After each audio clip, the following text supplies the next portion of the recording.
exceed 70, which means that on the time of God's coming and raising up a person to warn and deliver the message, from that moment grace begins. I'll get to that a little later, and we're going to calculate some time here. Now, both the Bible and the Quran speak of judgment and the hour and the day. The day of judgment and then the hour of doom. And if you look at the hour, in the hour you have 60 minutes. And in the minute you have 60 seconds.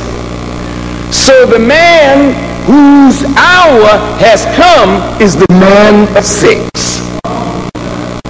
The doom, the hour now in the day of judgment has arrived. Said no man knoweth the hour but the Father. That means the hour of total destruction. And today I would like to inform you of how this destruction will take place. And I can only pray that you and I won't be in it. Now, in the book of Revelations, 14th chapter, the 6th and 7th verse, listen to this. And I saw another angel fly in the midst of heaven, having the everlasting gospel to preach unto them that dwell on the earth, and to every nation and kindred and tongue and people, saying with a loud voice, Fear God, and give glory to him, for the hour of his judgment is come, and worship him that made heaven and earth and the sea and the fountains of waters. And I want to stop here with you a moment, and I hope that all of you are ready to think today. Look, here's another angel flying in the midst of heaven, having the everlasting gospel to preach. Here is the Bible. And that which Jesus was given is called Bushra or Injil, which is gospel. Here's the book, Bible. Is this the everlasting gospel? Just think. Is this Qur'an the everlasting gospel? Is it? How do you know? How do you know? There got to be proof. Either it is or it isn't. If this is not the everlasting gospel, then there's a time set on these books. Well, that's a fact.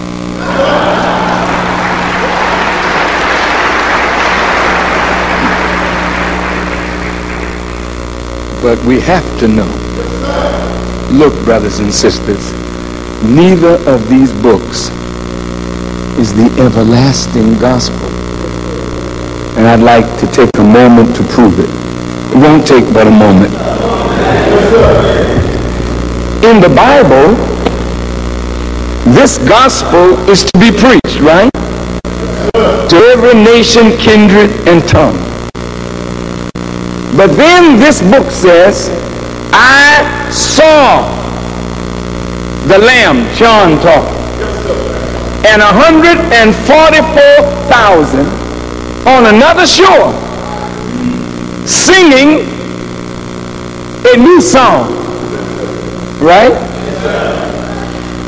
This book says, Bible, eye has not seen, ear has not heard, nor has it even entered into the heart of man to conceive what lies beyond the destruction of this world. So this could not be the everlasting gospel.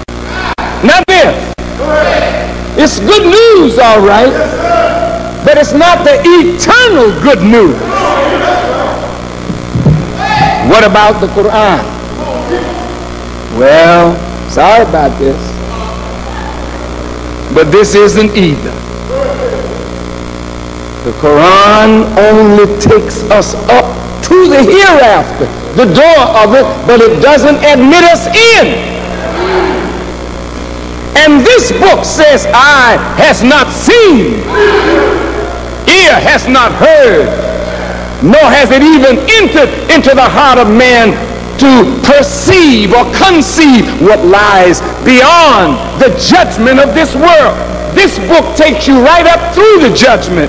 This book takes you right up through the judgment, but the guidance of the hereafter, where there is no term limit set, that is eternal on the other side, then there must be an everlasting gospel that will be preached on the other side of the destruction of this world. So a new book is coming. I want you to hear me.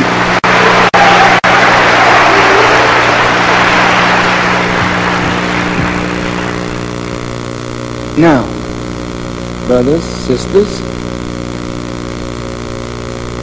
Allah says in the Quran that He is master of the day of judgment.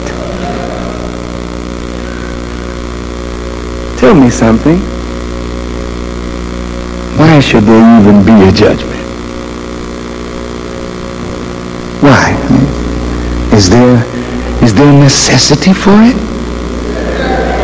Many of you, my dear brothers, have been before the judges. And my dear brothers who've been before the judges, you know that these judges do not judge with justice. And some of you have been before them enough that you don't even expect justice when you go. Is that right? Now, we can take our cases to court. It's natural. It's what as good citizens should do. But the judges of this world are not just judges. And because there's no real justice in this world, this is why the world is to be judged. And this is why there is a day of judgment and a limit set on America and this world. Now, what is the judgment? Judgment. When you get a judgment, what does that mean? I know you know. If anybody knows, we know. When you get a judgment, that means that a judge has rendered a decision. And that decision is called the judgment. The judgment is the ability to judge, to make a decision or form an opinion objectively, authoritatively, and wisely, especially in matters affecting action, good sense, discretion. Misfortune, regarded as afflicted by divine sentence, is also a judgment. Also, the last judgment, the final trial of all mankind, both the living and the dead, at the end of the world. So when we talk about judgment, we're talking about one, God's forming a decision.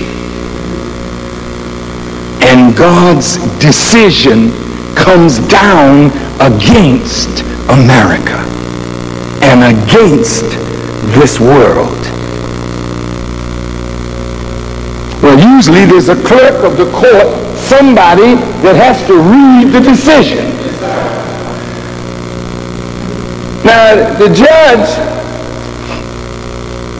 You know where it came from, but your eyes are fastened on the clerk. Well, what is it?